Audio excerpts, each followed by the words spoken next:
Everyone envied me for marrying into a wealthy family right after graduating from college. I had an unlimited allowance and lived a pampered life as a rich wife, spending my days arranging flowers, doing skincare, and enjoying afternoon tea. People thought I was incredibly lucky. My best friend, Vivian Palmer, was no exception. Unlike me, she started working in a factory after graduation, working overtime every day. She also married an ordinary man, and over the years she gained weight. At our recent college reunion, our former classmate said that we were now worlds apart. Vivian's face darkened on the spot. Before the gathering ended, she slammed the table and left. I felt bad about it and had been trying to meet up with her to talk, but before I even saw her, I found myself trapped in her body instead. Looking at Vivian's reflection in the mirror, I was utterly dismayed. The face in the mirror looked bloated and pale, with sagging under-eye bags and bloodshot eyes. Her greasy hair clung to her scalp in clumps, as if it hadn't been washed in ages. A strange odor lingered on her body. I had no idea what had happened to her, but I decided to return to my villa first. This body was too heavy. By the time I finally ran to the villa entrance, I was gasping for breath. My shirt was drenched in sweat, and my face was slick with oil mixed with sweat, making me feel sticky and uncomfortable. I had tried persuading Vivian to lose weight before, but she always dismissed it,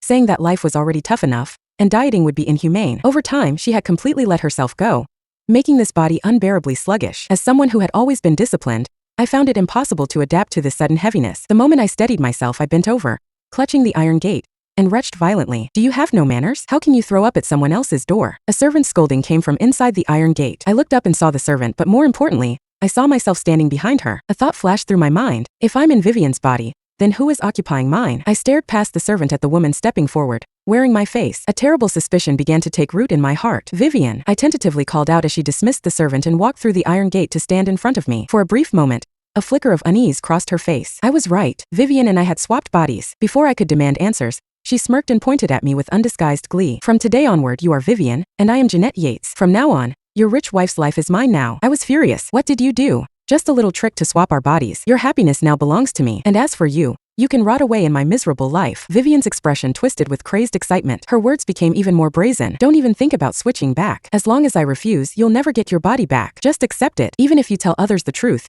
no one will believe you. And if I wanted to get rid of you, it would be as easy as crushing an ant." I fell silent, staring at Vivian's smug, distorted face, my heart a tangled mess of emotions. We had been best friends for so many years. It would be a lie to say I wasn't hurt, but I wasn't ready to give up just yet. I reached out, grabbing her hand, still speaking gently. "Vivian, my life isn't as happy as it seems, and yours isn't as bad as you think. We don't have to do this." Vivian shoved me away harshly, her face dark with anger. "Stop lying to me. This is the happiest I've ever been." I gazed at the face that used to be mine. Finally, I sighed and asked, "Are you sure you want to go through with this?" "Of course. I went through so much trouble to swap with you. Even if I die, I'll never give this body back." Vivian's tone was resolute. "All right," I agreed without hesitation. Seeing the momentary shock on her face, I nodded firmly and said seriously, "From today onward, Jeanette's life is yours." From now on, she was Jeanette and I was Vivian. I generously handed over Jeanette's happy life to her. Without looking back, I left the villa and returned to Vivian's home. Earlier, I had left in such a rush that I hadn't noticed my surroundings, but as I opened the door again, the sight before me left me stunned. The living room was an absolute mess. Takeout boxes of all sizes covered the table, clothes and socks were strewn across the floor, and chairs were toppled over. The entire room looked like it had just been hit by a disaster. At that moment, I finally understood what Vivian meant when she said her life was rotting away. But life is shaped by one's own choices, and I would never allow my life to become a complete wreck. I rolled up my sleeves and bent down to clean. For the entire afternoon, I ran up and down the apartment 7 or 8 times, finally managing to clear out all the trash. By the time I was done, the sky outside had already darkened. This body was indeed heavy. After a full day of work, I was utterly exhausted. I forced myself into the bathroom, took a quick shower and changed into clean clothes. Just as I stepped out of the bedroom, I heard the sound of a key turning in the door lock. A man walked in. He took a step into the living room and suddenly stopped. He was tall and slender, not particularly handsome, but fair-skinned and pleasant-looking, with a natural warmth to him. He was staring at me, his gaze filled with surprise. I stood there, unsure of what to do. Having been Vivian's best friend for so many years, I naturally recognized him. Vivian's husband, Cedric Palmer. But now, he was my husband. I looked up at him, my fingers unconsciously tightening around the hem of my shirt. Even though I had accepted the reality of being Vivian, Cedric was still a stranger to me. As he walked toward me, my mind raced through countless possible responses. But before I could say anything, he spoke first. "Did you clean up?" There was doubt in his voice. His gaze made me a little nervous. Not knowing how Vivian usually interacted with Cedric, I simply forced a smile and replied, "Dinner is ready. Go wash your hands." Cedric's expression grew even more complicated. He stood there, studying me for a while before silently heading to the bathroom. By the time I brought out the dishes, he was already seated at the dining table. His back was to me, his fingers lightly rubbing the tabletop as he muttered something under his breath. Noticing my approach, he quickly pulled his hand back. When I sat down, his gaze on me carried an extra hint of curiosity. The atmosphere felt a little awkward. Meeting Cedric's probing gaze, I quietly handed him his plate. The dishes on the table were all carefully prepared. What Vivian never knew was that although I had married into wealth,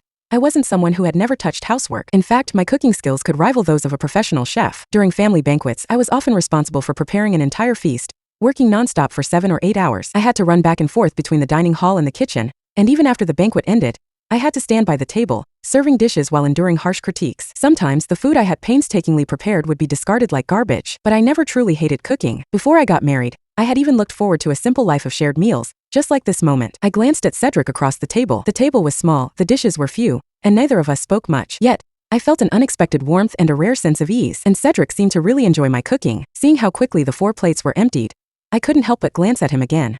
He maintained his usual calm demeanor, but the tips of his ears were slightly red. Setting his plate down, he looked up at me, his gaze softening. "Have you thought it through? Are we continuing this marriage?" he asked. I froze. What is he talking about? Had Vivian planned on leaving Cedric before? I mused. "I know I can't give you a wealthy life. I can't offer you the kind of luxury that your best friend enjoys. So, if you have other plans, I'd understand. But as I promised before, as long as you are my wife, I will treat you well." Cedric's expression was serious. His words made my eyes sting. The man in front of me wasn't dressed in designer brands, nor did he exude an air of wealth and privilege, but there was a warmth in his features, a gentleness in his words, like the golden rays of a spring morning shining down on me. He made me feel secure. Cedric had an aura of quiet reliability. I let out a sigh. I had told Vivian before that her life wasn't as terrible as she imagined. After a moment of silence, I stood up, lowered my head to gather the dishes, and responded softly, "Honey, I was wrong before. I've thought it through. From now on, living our own life well is what matters most." I sensed Cedric pause for a second. Though I didn't look up at him, I could feel the heat of his gaze intensifying. Then, a hand reached over and took the dishes from me. Cedric's voice followed. "I'll wash the dishes. You've worked hard, my love." Cedric was busy. As soon as he finished dinner, he was called back to work overtime. After he left, I secretly let out a sigh of relief and collapsed onto the couch. The excess fat around my waist piled up in layers, sinking slightly into the cushions beneath me. I pinched my waist, feeling a little disheartened. Ever since I got married, my weight had never gone above 180 pounds. That perfect figure had been the result of years of strict self-discipline. But now, this body clearly needed some proper control. I took out Vivian's phone, unlocked it, and opened the Notes app. Within minutes, I had drafted a detailed weight loss plan. Just as I finished, a new message popped up on the screen. I clicked on it. The sender's name was saved as d***men nouveau riche, and the message contained a video. The video showed an extravagant walk-in closet filled with dazzling jewelry. Hundreds of luxury items gleamed under the light. I stood in front of a mirror, wearing a diamond-studded evening gown, carrying more than a dozen designer handbags in my arms. D***men nouveau riche. What a shame. My dear husband is away on a business trip, so he won't get to see how gorgeous I look. Jealous? My life is your dream, but too bad.